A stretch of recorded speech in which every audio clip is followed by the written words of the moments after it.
क्या हुआ जब भगवान विष्णु को लेना पड़ा कुबेर से कर्ज? आखिर कर्ज में डूबे हैं दुनिया के सबसे अमीर भगवान। आंध्र प्रदेश स्थित तिरुपति बालाजी मंदिर भारत का दूसरा सबसे अमीर मंदिर है, जिसकी कुल संपत्ति 1,30,000 करोड़ से भी ज्यादा है। साथ ही भक्त हर साल इस मंदिर में 659 करोड़ से भी ज्यादा का चढ़ावा चढ़ाते हैं। लेकिन इतना अमीर मंदिर होने के बाद भी यहाँ रहने वाले भगवान कर्जे में हैं। दरअसल मैं बात कर रहा हूँ भगवान विष्णु के अवतार वेंकटेश्वर की, जिन्हें एक बार धन के देवता कुबेर से इतना कर्जा लेना पड़ा था कि आज भी वो उसे चुका रहे हैं। आखिर क्या है इसके पीछे की पौराणिक कथा, आइए मिलकर जानते हैं। तो मित्रों नमस्कार और स्वागत है आप सभी का एक बार फिर द डिवाइन टेल्स पर। पुराणों में मिलने वाली एक कथा के अनुसार एक बार धरती के कल्याण के लिए ऋषि मुनियों ने एक भव्य यज्ञ कराने का निर्णय लिया। अब प्रश्न ये उठा कि त्रिमूर्तियों में से यज्ञ का पुरोहित किसे बनाया जाए। ऐसे में ऋषि भृगु ने त्रिमूर्तियों की परीक्षा लेने और उसके आधार पर ही पुरोहित चुनने का निर्णय लिया। इसके बाद परीक्षा लेने भृगु ऋषि सबसे पहले ब्रह्मा जी के पास पहुंचे। उस समय ब्रह्मा वीणा की धुन में लीन थे। बार बार आवाज देने पर भी ब्रह्मदेव का ध्यान ऋषि की ओर नहीं गया, जिससे वो क्रोधित हो गए और उन्होंने श्राप देते हुए कहा कि आज के बाद आपकी किसी मंदिर में पूजा नहीं होगी। और मित्रों इसी श्राप के कारण सृष्टि के सृजन करने वाले ब्रह्मा जी की पूजा नहीं की जाती है। ब्रह्मा जी को श्राप देने के बाद ऋषि भृगु भोलेनाथ से मिलने कैलाश पर पहुंचे, लेकिन उन्हें शिव गणों ने भीतर नहीं जाने दिया, क्योंकि उस समय शिवजी देवी पार्वती के साथ एकांत में थे। इस बात से ऋषि भृगु और भी ज्यादा क्रोधित हो गए और उन्होंने महादेव को श्राप दिया कि संसार में तुम्हारे लिंग की पूजा की जाएगी। शिवजी के बाद बारी आई भगवान विष्णु से मिलने की, लेकिन जैसे ही ऋषि मुनि कैलाश से बैकुंठ पहुंचे, उन्होंने देखा कि श्रीहरि नींद में है और देवी लक्ष्मी उनके पैर दबा रही है। ऋषि ने भगवान विष्णु को आवाज दी, लेकिन वो नींद से नहीं उठे, जिससे क्रोधित होकर भृगु ऋषि ने उनके सीने पर जोर से पैर रख दिया। छाती पर पैर लगते ही भगवान विष्णु नींद से उठ गए, लेकिन ऋषि पर क्रोधित होने के बजाय उन्होंने विनम्रता पूर्वक उनसे पूछा कि हे ऋषि, इतने तेज पैर रखने से कहीं आपको चोट तो नहीं आई? आपके पैर में पीड़ा तो नहीं हुई? पैर लगने के बाद भी भगवान विष्णु का यह व्यवहार देख भृगु ऋषि का सारा क्रोध शांत हो गया। उनका वात्सल्य देखकर ऋषि प्रसन्न हो गए और उन्हें यज्ञ के बतौर पुरोहित आमंत्रित कर वो वहां से चले गए। लेकिन भगवान विष्णु के इस व्यवहार से माता लक्ष्मी क्रोधित हो गई। उन्होंने विष्णु जी से पूछा कि उन्होंने ऋषि को दंड क्यों नहीं दिया। इस पर विष्णु जी ने बताया कि ऋषियों का स्थान अपने से भी उच्च है, इसलिए वो उन्हें दंड नहीं दे सकते हैं।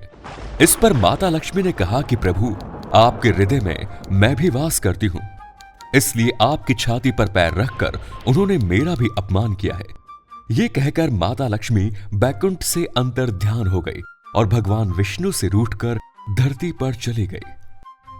इसके बाद देवी लक्ष्मी ने पद्मावती का रूप लेकर एक राजा के घर जन्म लिया। उधर देवी लक्ष्मी की तलाश में भगवान विष्णु भी धरती पर पहुंच गए। अब क्योंकि पद्मावती देवी लक्ष्मी का ही रूप थी, इसलिए वो सुंदर तो थी, साथ ही उनके जन्म के बाद उनका पूरा राज्य समृद्ध और सुखी हो गया। वहीं भगवान विष्णु श्रीनिवास के रूप लेकर पृथ्वी में जन्मे। श्रीनिवास ने माता लक्ष्मी को ढूंढने की बहुत कोशिश की, लेकिन वो सफल नहीं हुए। ऐसे में उन्होंने थक हार कर वन में बने एक आश्रम में शरण ली। एक दिन वो एक जंगली हाथी का पीछा करते हुए किसी उपवन में जा पहुंचे। वहां बहुत सी स्त्रियां उन्हें घेर कर खड़ी हो गई और उनसे कहने लगी, यहाँ सिर्फ राजकुमारियां ही आ सकती हैं, तुम यहाँ क्या कर रहे हो? इससे पहले कि श्रीनिवास कुछ बोलते, उनकी नजर राजकुमारी पद्मावती पर पड़ी और उन्होंने देखते ही वो समझ गए कि यही माता लक्ष्मी का रूप है। सब कुछ जानने के बाद भी राजकुमारी पद्मावती वापस महल लौट गई। वहीं दूसरी तरफ श्रीनिवास सीधे आश्रम पहुंचे, जहां उन्होंने गुरु माता को मन की बात बताई। उन्होंने गुरु माता से कहा कि अगर आप मुझे अपना पुत्र मानती है तो मेरा विवाह राजकुमारी पद्मावती से करा दीजिए। बेटे की बात मानकर गुरु माता राजा के पास विवाह का प्रस्ताव लेकर पहुंची। पहले राजा थोड़ा चौंके, फिर वो विवाह के विषय में पूछने अपने गुरु बृहस्पति के पास पहुंचे। तब उनके गुरु ने कहा कि तुम निश्चिंत होकर ये विवाह कर दीजिए, राजकुमारी का जन्म ही इस विवाह के लिए हुआ है। अपने गुरु की ये बातें सुनकर राजा ने तुरंत विवाह के लिए हां बोल दिया। अब सब कुछ तय अनुसार हो रहा था। लेकिन ऐसे में गुरु माता ने श्रीनिवास से कहा कि पद्मावती तो राजा की पुत्री है, ऐसे में वो तुमसे जो गरीब और आश्रम में रहता है उसके साथ कैसे रह पाएंगे। ये सुनने के बाद भगवान श्रीनिवास मन ही मन मुस्कुराए, लेकिन अपनी मां का मन रखने के लिए और भव्य विवाह के लिए देवता कुबेर से धन उधार लेने की सोची। इसके बाद उन्होंने ब्रह्मा और विष्णु को साक्षी बनाकर धन के देवता कुबेर से बहुत सारा धन उधार लिया। कुबेर ने पूछा, आप इतना धन किस प्रकार लौटा पाएंगे? तब उन्होंने उत्तर दिया कि कलयुग के समाप्त होने तक मैं सारा कर्ज ब्याज सहित चुका दूंगा। और फिर उन्होंने राजकुमारी पद्मावती के साथ राजा के समान ही वैभवपूर्ण विवाह किया। तो दोस्तों, मान्यता है कि तिरुपति बालाजी में जो भी भक्त दान करता है वो दान भगवान द्वारा कुबेर जी से लिए गए कर्ज को चुकाने में सहायता करता है।